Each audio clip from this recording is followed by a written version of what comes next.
Hello everyone, I am Demented Kirby, and welcome to my channel, the Commander Tavern. The Commander Tavern is a channel dedicated to my favorite Magic the Gathering format. The Stage is a series on this channel where games are played in the Commander Tavern for your entertainment. This episode of The Stage marks the first one of the new season. Fortunately, I was able to once again have people over to play games in real life, so I decided to record a session of drafting my Commander Cube. I'm planning on providing more Commander Cube content, so hopefully you enjoy this match. If you like any of the cards I played throughout the video, please consider using my TCG Player affiliate link when purchasing those cards. You can find that link down in the description. It'll really help out the channel. Other ways you can help support the channel is with my Patreon. Higher tier patrons get access to a VIP section of my Discord server as well as early access to scheduled videos on YouTube. You can find a link to that down in the description too. In fact, patrons got a chance to see this video earlier. Alright, let's get back to the episode. Saul keeps an opening hand of an Island, Shriekmaw, Vivian Nature's Avenger, Commit to Memory, Ever After, Thantis the Warweaver, and Damia Sage of Stone. He risked it for the biscuit, keeping a one-land hand. So let's see how it goes. I keep an opening hand of 2 islands, a forest, Mirkovosk Minddrinker, Vazal the Complete, Gateway Plaza, and Everflowing Chalice. I have a decent hand with plenty of lands and ramp as well as Vazal, which is a super broken card. Gabriel keeps an opening hand of a forest, an island, Reliquary Tower, Ravaging Blaze, Archaeomancer, Body Double, and Arlen Cord. Gabriel has enough lands to cast Yasova on curve and then other spells after it like Arlen to pump Yasova on the following turn, which is pretty good.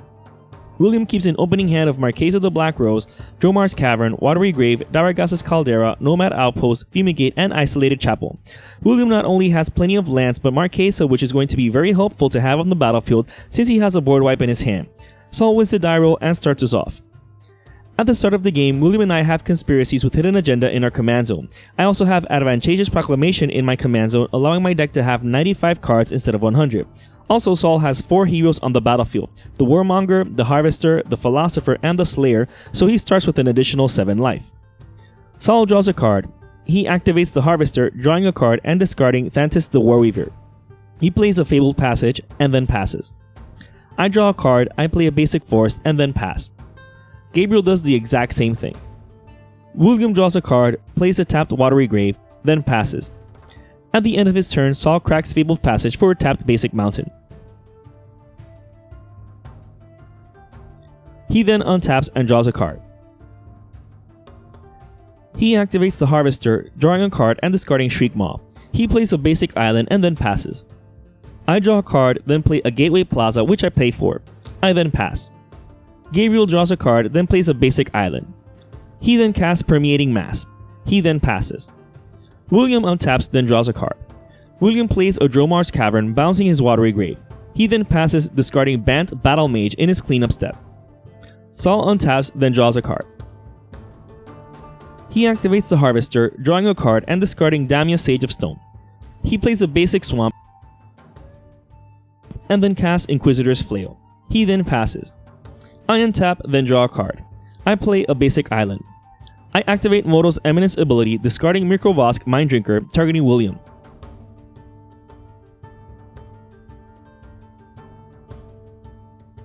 He reveals cards until revealing Daxos of Meletis, which is now under my control. I then pass. Gabriel untaps, then plays a basic mountain. He taps out to cast his commander. He enters combat, sending 1 combat damage Saul's way, who started with a 7 life bonus after all.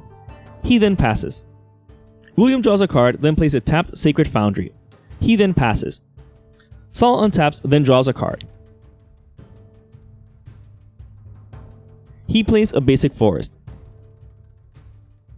He then activates the Harvester, drawing a card and discarding Commit to Memory, continuing to fill his graveyard with goodies. He then taps out to cast his commander as well. He then passes. I untap, then draw a card. I play a basic forest. I enter combat, sending Daxos to William, who has no blockers.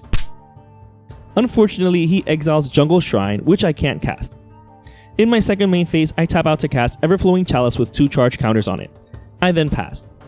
Gabriel untaps, then draws a card. He plays a Sulphur Falls. He enters combat, sending his commander towards a creatureless William, who takes 4 commander damage. He then passes. William untaps, then draws a card. He plays a basic Plains and then taps out to cast Alesha, finally getting a blocker on the battlefield. He then passes. Saul untaps, then draws a card.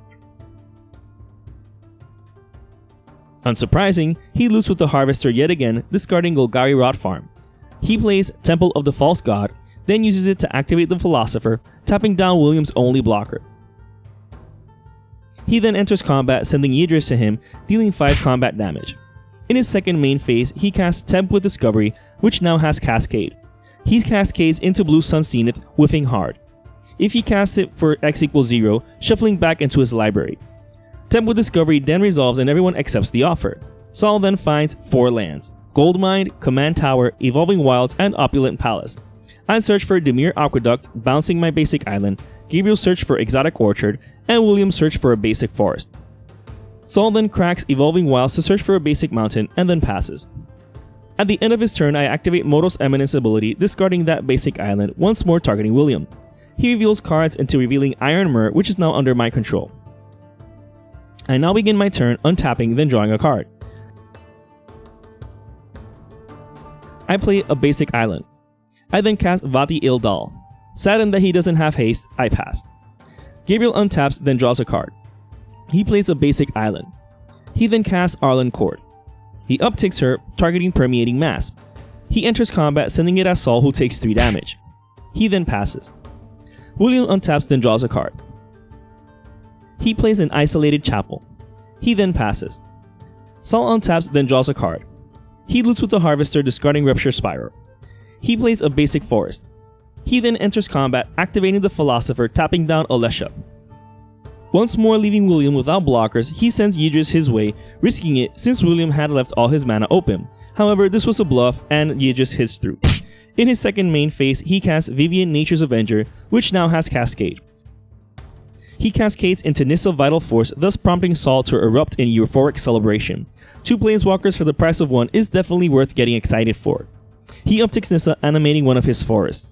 He then upticks Vivian, putting 3+1/+1 counters on Yidris. Satisfied with his epic turn, he passes. At the end of his turn, I cast Cunning Wish, getting Research and Development from my sideboard. I hold priority and cast Research, getting 4 cards from my sideboard and shuffling them into my library. Keep in mind that in a draft, a sideboard is whatever's not in your deck after you build it from the draft. In Commander, the decks are still built following the color identity rules, but you will inevitably draft off-colored cards for your pool, which will then be in your sideboard and not in your deck. This is why I was able to wish for Research and Development. I begin my turn untapping and then drawing a card. I play a basic Swamp. I then cast Vazal the Complete. I copy Vivian's +1 ability, putting a loyalty counter and 3+1/+1 counters on Vazal. I enter combat and swing Daxos at Nissa. At least Nissa can't ultimate next turn. I then pass. At the end of my turn, Gabriel casts Brainstorm.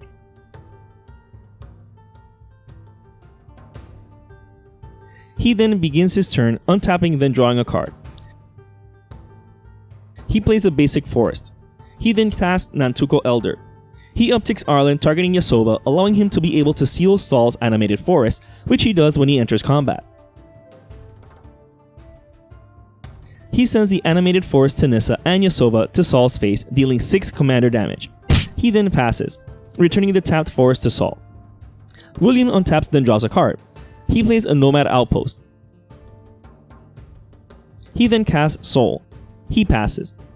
Saul untaps then draws a card. He loots with the Harvester, discarding a basic forest. He then plays Paliano the High City, which can tap for green, white, or blue.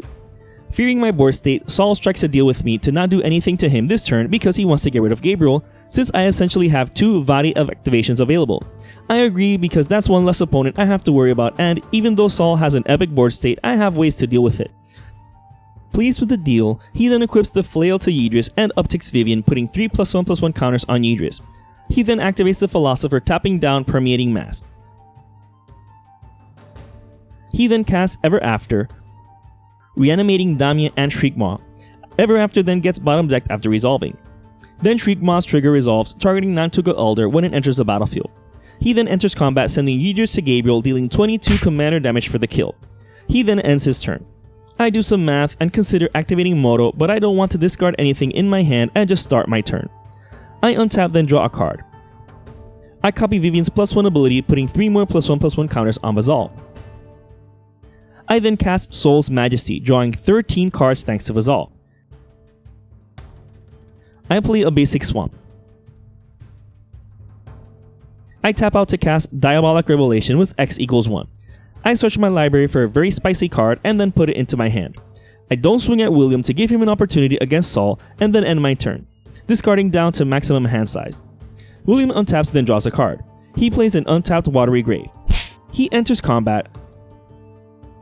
In response to combat, he reveals Adriana's Valor, which had Alesha secretly noted on it. He pays for it, giving her Indestructible.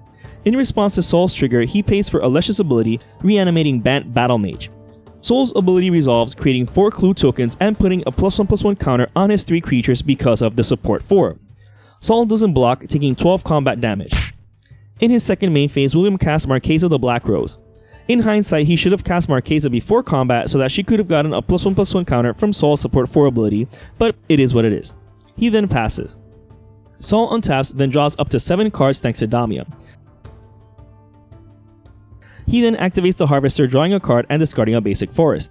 He plays a basic island. He activates the Philosopher, tapping down Saul. He upticks Vivian, putting 3 more +1/+1 counters on Yidris. He enters combat, sending Yidris toward William, who blocks him with Marquesa. However, due to trample and doubling the damage dealt, William takes 22 additional commander damage for the overkill.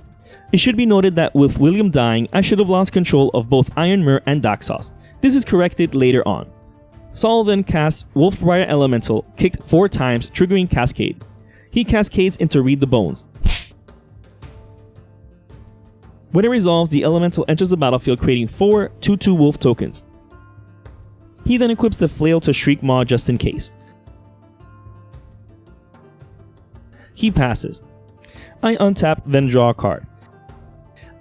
I tap the mirror I shouldn't have to red mana, but the mana could have come from the gate, which I fixed later on when we realized the mistake. But I tap these to cast Nerf War, targeting Saul. Nerf War is one of the 4 cards I put into my library thanks to research and development. Thanks to that, I pull out the ultimate equalizer, the Glock.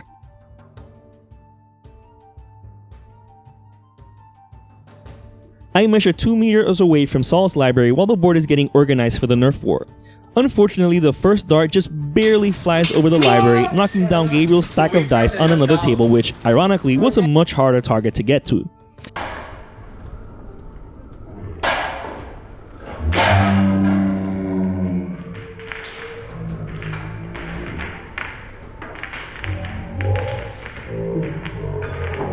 I'm then able to hit Saul's library dead center with a dart, but fail to topple any cards. With the library teetering, I shoot 2 more darts at it, but miss both times, flying slightly over the top of the library.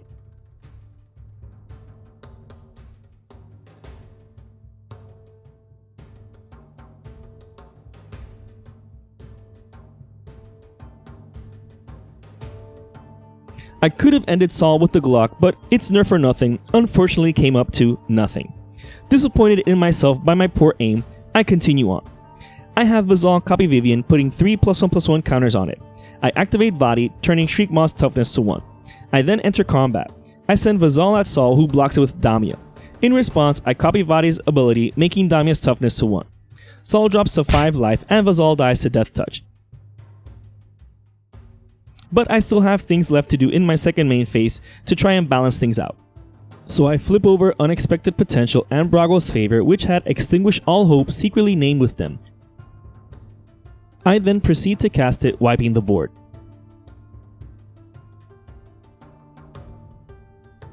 Tapped out and with nothing else to do, I pass. Saul untaps then draws. He loots with the Harvester, discarding a basic forest. He then recasts his commander.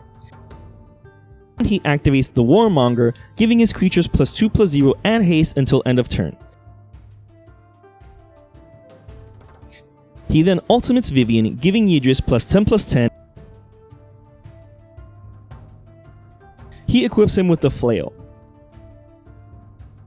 He then enters combat, swinging at me with a 17/14 Yidris that deals double damage, giving me 34 commander damage and taking me out of the game.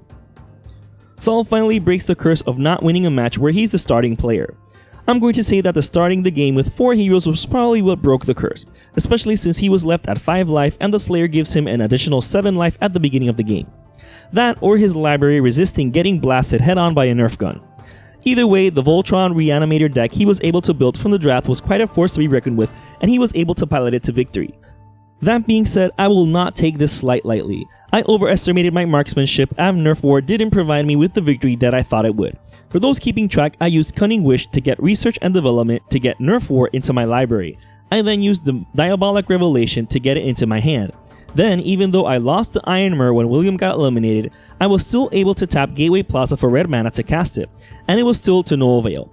So not only was I incredibly lucky to have drafted all those cards, but that was not enough to take the win. No worries, the next time Nerf War gets drafted in my Commander Cube, I won't be using the Glock, I'll be using a Tommy gun. Let's see if Saul gets lucky that time. In any case, we had a blast drafting my Commander Cube and even more fun drafting it.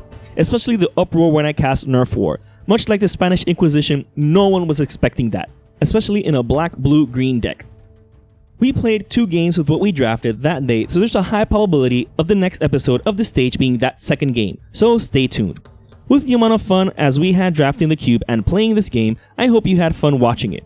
I would like to thank all my patrons for supporting me, and a quick shout out to all my higher tier patrons, the Brewers, for their patronage.